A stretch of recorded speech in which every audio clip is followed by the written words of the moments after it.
ఆంధ్రప్రదేశ్ రాష్ట్ర ప్రభుత్వం రాష్ట్ర ఉర్దూ అకాడమీకి నూతనంగా నియమించిన 2 సభ్యుల పదవీ బాధ్యతల స్వీకార కార్యక్రమం ఘనంగా జరిగింది. ఈ మేరకు సోమవారం మధ్యాహ్నం మంగళగిరి ఆటోనగర్ వద్ద గల టీవీఎస్ షోరూం పైన గల ఆంధ్రప్రదేశ్ రాష్ట్ర ఉర్దూ అకాడమీ కార్యాలయంలో ఉర్దూ అకాడమీ చైర్మన్ ఫరూక్ షిబ్లీ ఆధ్వర్యంలో జరిగిన ఈ కార్యక్రమంలో రాష్ట్ర ఉర్దూ అకాడమీ వైస్ చైర్మన్గా మదనపల్లికి చెందిన పఠాన్ ఖాదర్ ఖాన్, వైస్ చైర్మన్గా పులివెందులకు చెందిన మహబూబ్ బాషా బోర్డు మెంబర్గా పదవి బాధ్యతలు స్వీకరించారు. ఈ కార్యక్రమంలో మంగళగిరికి చెందిన రాష్ట్ర minority finance corporation director Mohammed Ibrahim, రాష్ట్ర వక్ఫ్ బోర్డు డైరెక్టర్ షేక్ అక్రమ్, వివిధ జిల్లాలకు చెందిన పలువురు మైనార్టీ నాయకులు పాల్గొని వారికి అభినందనలు తెలిపారు.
మీడియా మిత్రులందరికీ కూడా నమస్కారం అండి. అందరికన్నా ముందు అనంత కరుణామయుడు, అపార కృపాశీయుడైనటువంటి ఆ భగవంతునికి శతకోటి ధన్యవాదాలు తెలియజేస్తూ ఈ రోజున ఉర్దూ అకాడమీ ఏదైతే రాష్ట్ర కార్యాలయం ఉందో ఈ రాష్ట్ర కార్యాలయంలో ఈ రోజున నూతనంగా నియమించబడినటువంటి మన ఖాదర్ ఖాన్ గారు మదనపల్లి నుంచి ఈయన ఉన్నారు. అదేవిధంగా తెలుగుదేశం పార్టీ పార్లమెంట్ కార్యదర్శిగా మన దీనికి రాజంపేట నియోజకవర్గ కార్యదర్శిగా ఉన్నారు. అదేవిధంగా మన ఏమంటారు వైస్ చైర్మన్గా కూడాను ఆయన్ని రాష్ట్ర ప్రభుత్వం నియమించబడింది. అదేవిధంగా మనతో పాటు ఇంకో సభ్యులు మన మహబూబ్ బాషా గారు, ఈయన వచ్చేసి పులివెందుల నియోజకవర్గం నుంచి ఉన్నారు. మహబూబ్ బాషా గారు ఈ రోజున నూతనంగా వీరిద్దరు కూడాను ఇన్షాల్లా ఛార్జ్ తీసుకోబోతున్నారు. మీరందరికీ కూడాను తెలిసిందే, అల్హమ్దులిల్లా ఉర్దూ అకాడమీ అనేది రాష్ట్రంలో దాదాపు 50 సంవత్సరాల నుంచి ఉంది. అదేవిధంగా ఏంటంటే ఇప్పుడు మనకి నేను యాజ్ ఎ చైర్మన్గా నియమించబడిన తర్వాత 50 సంవత్సరాలు పూర్తయినటువంటి సందర్భంలో ఈ యొక్క యాక్టివిటీస్ అనేది ముందుకు తీసుకెళ్ళడం జరుగుతుంది. ఇందులో మరీ ముఖ్యంగా ఏదైతే ఈ ఉర్దూ భాష రెండో అధికార భాషగా ఉందన్న సంగతి మన అందరికీ కూడా తెలిసింది. రాష్ట్ర వ్యాప్తంగా కూడాను ఉర్దూ భాష అనేది రెండో అధికార భాషగా ఉంది.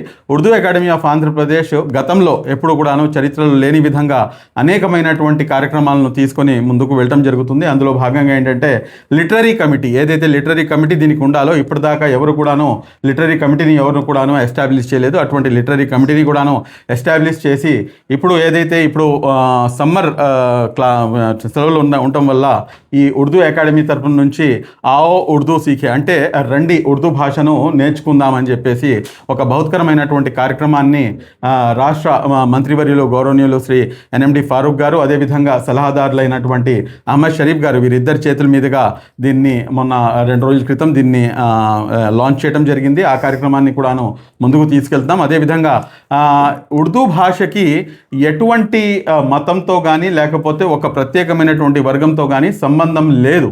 ఉర్దూ భాష అనేది ఒక దేశ చరిత్రలో దేశం యొక్క ఏదైతే భౌగోళికమైనటువంటి స్వరూపం ఉందో ఇందులో ఒక భాగమైనటువంటి ఉర్దూ భాషని ఉర్దూ భాషాభివృద్ధి కోసం ముందుకు తీసుకెళ్ళడం కోసం నియమించబడినటువంటి గౌరవ ముఖ్యమంత్రి వర్యులు నారా చంద్రబాబు నాయుడు గారు మీరు చూసుకుంటే కనుక ఆయన్ని ఉర్దూ భాష ప్రేమికులందరం కూడాను ఆయన్ని మొహసీనే ఉర్దూ అంటే పరోపకారి, అనగా ఉర్దూ భాషపై ఉపకారం చేసినటువంటి నాయకుడు ఈ మొత్తం యావత్తు దేశంలో, నేను రాష్ట్రంలో ఉన్నట్లేదండి, యావత్తు దేశంలో ఎవరన్నా ఉన్నారంటే అది కేవలం గౌరవ ముఖ్యమంత్రి వర్యులు మాన్యశ్రీ శ్రీ నారా చంద్రబాబు నాయుడు గారు అన్న సంగతి మన అందరికి కూడాను తెలిసిందే. ఎందుకు మనం ఆయన్ని అంత ఇదిగా మొహసినే ఉర్దూ నారా చంద్రబాబు నాయుడు గారు అని చెప్పేసి మనం అందరం కూడాను బిరుదు కూడా ప్రదానం చేస్తాం.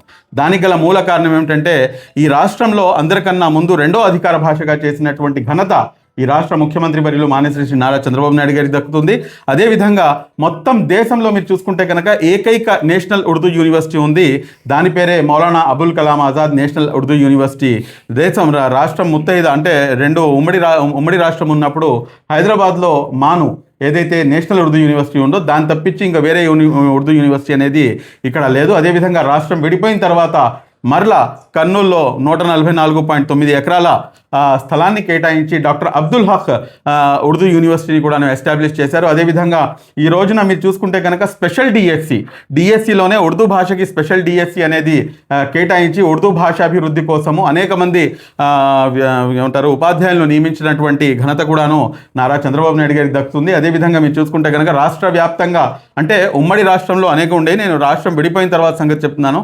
రాష్ట్రం విడిపోయిన తర్వాత 393 ఏదైతే ఉర్దూ ఘర్ కమ్ షాదీఖానాలు ఉన్నాయో ప్రతి షాదీఖానా నిర్మాణం కూడాను గౌరవ ముఖ్యమంత్రి వర్యులు మాన్యశ్రీ శ్రీ నారా చంద్రబాబు నాయుడు గారి హయాంలోనే జరిగిందన్న సంగతి కూడాను మనమందరం కూడాను గమనించాలి. కాబట్టి ఉర్దూ భాష అభివృద్ధి ఇంకా ముందుకు కొనసాగేటటువంటి అవకాశం, ఎందుకంటే అక్కడ ముఖ్యమంత్రిగా నారా చంద్రబాబు నాయుడు గారు, అదేవిధంగా మైనార్టీ మంత్రిగా ఎన్ఎండి ఫారూక్ గారు, అదేవిధంగా సలహాదారులు అహ్మద్ షరీఫ్ గారు, దాని తర్వాత చైర్మన్గా మమ్మల్ని, అదేవిధంగా సభ్యులుగా కూడాను రాయలసీమ ప్రాంతం నుంచి అత్యధికంగా రాయలసీమ ప్రాంతంలో ఉర్దూ భాష అభిమానులు, అదేవిధంగా ఉర్దూ భాష పండితులు కూడాను రాయలసీమ ప్రాంతంలో ఎక్కువగా ఉన్నారన్న సంగతి కూడాను మనం గమనిస్తూ ఈ సందర్భంగా వీరిద్దరిని కూడాను మనస్ఫూర్తిగా స్వాగతిస్తూ మనస్ఫూర్తిగా వారందరికీ కూడాను శుభాభినందనలు తెలియజేస్తూ అస్సలాము అలైకుం రహమతుల్లాహి బర్కాతుహు.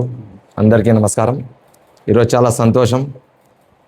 గౌరవనీయులు ముఖ్యమంత్రి నారా చంద్రబాబు నాయుడు గారి ఆశీస్సులతో రాష్ట్ర ఉర్దూ అకాడమీ వైస్ చైర్మన్గా ఈరోజు అన్నగారు ఉర్దూ అకాడమీ చైర్మన్ ఫారూక్ షుబ్లీ గారి అధ్యక్షతన నేను వైస్ చైర్మన్గా ఈరోజు బాధ్యతలు రాష్ట్ర ఉర్దూ కార్యాలయంలో చేపట్టినందుకు చాలా ఆనందంగా ఉంది. ఈ కార్యక్రమానికి నాతో పాటి పులివెందల మహబూబ్ బాషా కూడా ఉర్దూ అకాడమీ సభ్యులుగా, అదేవిధంగా ఈ ముఖ్య కార్యక్రమానికి సీనియర్ నాయకులు మాకంతా అత్యంత ఆప్తులు ఎండి ఫతాల్ అన్నగారు, మైనార్టీ ఫైనాన్స్ కార్పొరేషన్ అన్నగారు, అదేవిధంగా హజ్ కమిటీ వక్ బోర్డ్ డైరెక్టర్ అక్రమ్ అన్న గారు, చాలామంది ప్రముఖులు, మేధావులు, ముస్లిం నాయకులంతా పాల్గొన్నారు. మీ అందరికీ హృదయపూర్వక నమస్కారాలు తెలియజేసుకుంటూ, ఒక మంచి బాధ్యత గౌరవ ముఖ్యమంత్రి గారు నన్ను అప్పగించినందుకు ఈ నియామకానికి గౌరవ నారా లోకేష్ బాబు గారు, మంత్రివర్యులు ఎన్ఎండి ఫారూక్ గారు, అదేవిధంగా మైనార్టీ ప్రత్యేక సలహాదారు అహ్మద్ షరీఫ్ గారు, మా మదనపల్లి శాసనసభ్యులు షాజాన్ బాషా గారి అందరి ఆశీస్సులతో, ముఖ్యంగా మా అన్న ఫారూక్ షుబ్లీ గారి సహకారంతో ఉర్దూ అకాడమీ వైస్ చైర్మన్గా ఒక కీలకమైన బాధ్యతలు నన్ను అప్పగించినందుకు హృదయపూర్వక నమస్కారాలు, ధన్యవాదాలు అందరికీ తెలియజేసుకుంటూ, రాష్ట్రంలో ఉర్దూ అభివృద్ధి కోసం శాయశక్తుల రాష్ట్ర వ్యాప్తంగా పర్యటించి ఒక మంచి పేరు తీసుకొని వస్తానని, నాకు ఇచ్చిన ఈ నమ్మకాన్ని ఒమ్ము చేయకుండా బాధ్యతలు నిర్వర్తించి రాష్ట్ర చరిత్రలో ఒక ఉన్నతమైన ఉర్దూ అకాడమీ అధ్యక్షుడితో మంచిగా పనిచేస్తూ ఉర్దూ అభివృద్ధి కోసం శాయశక్తిలా పనిచేస్తానని మీ అందరికీ హామీ ఇస్తూ ఈ అవకాశం కల్పించిన మీ అందరికీ హృదయపూర్వక నమస్కారాలు తెలియజేసుకుంటున్నా. జై హింద్. అస్సలాము అలైకుం. ముఖ్యంగా ఈరోజు ఉర్దూ అకాడమీ రాష్ట్ర కార్యాలయంలో నారా చంద్రబాబు గారి ఉర్దూ అకాడమీ చైర్మన్ గారు షుబ్లీ గారి ఆధ్వర్యంలో, అలాగే వైస్ చైర్మన్ గారు, వీటికి వచ్చిన సభ్యులందరికీ ముఖ్యంగా ధన్యవాదాలు తెలుపుతున్నాం. ఉర్దూ అకాడమీ పెద్దలు ఇందాక చెప్పినట్టు చైర్మన్ గారు దేశంలోనే మన ఆంధ్రప్రదేశ్లో ఉర్దూ అకాడమీ కన్నా దేశం పేరు తెచ్చిన నాయకుడు ఎవరన్నా ఉంటే చంద్రబాబు నాయుడు గారు అని మన పెద్దలు ఇందాకే చెప్పారు.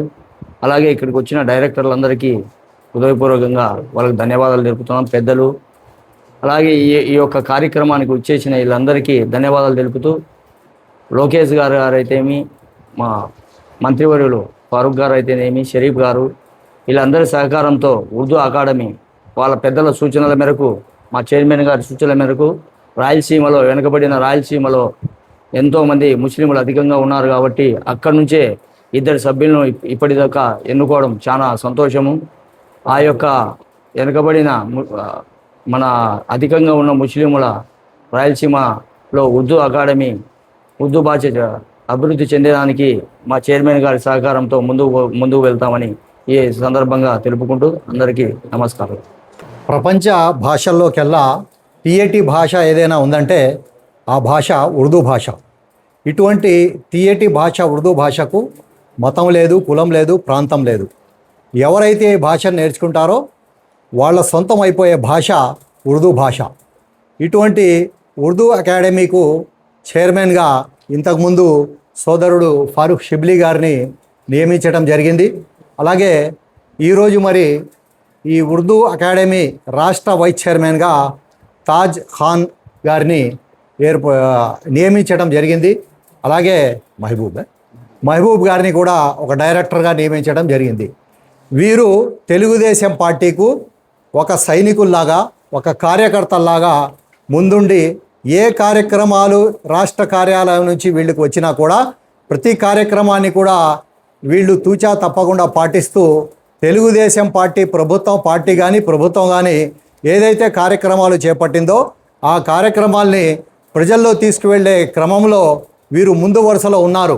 ఇటువంటి కార్యకర్తల్ని, ఇటువంటి నాయకుల్ని గుర్తించి ఈరోజు తెలుగుదేశం పార్టీ నారా చంద్రబాబు నాయుడు గారి నాయకత్వంలో, అలాగే నారా లోకేష్ గారు ఇటువంటి కార్యకర్తలను ముందు వరుసలో ఉంచి పదవులు ఇవ్వటం చాలా హర్షించదగ్గ విషయం. నేను వీరిద్దరికి కూడా కోరేది ఏమిటంటే, ఎవరైతే ఫారూక్ షిబ్లీ గారు చైర్మన్ గారు ఉన్నారో వారితో కలిసి మమేకమై ఉర్దూ భాష అభివృద్ధికి తోడ్పడుతూ అటు తెలుగుదేశం పార్టీ ఎన్డీఏ ప్రభుత్వానికి కూడా పేరు తేవాలని కోరుతున్నాను.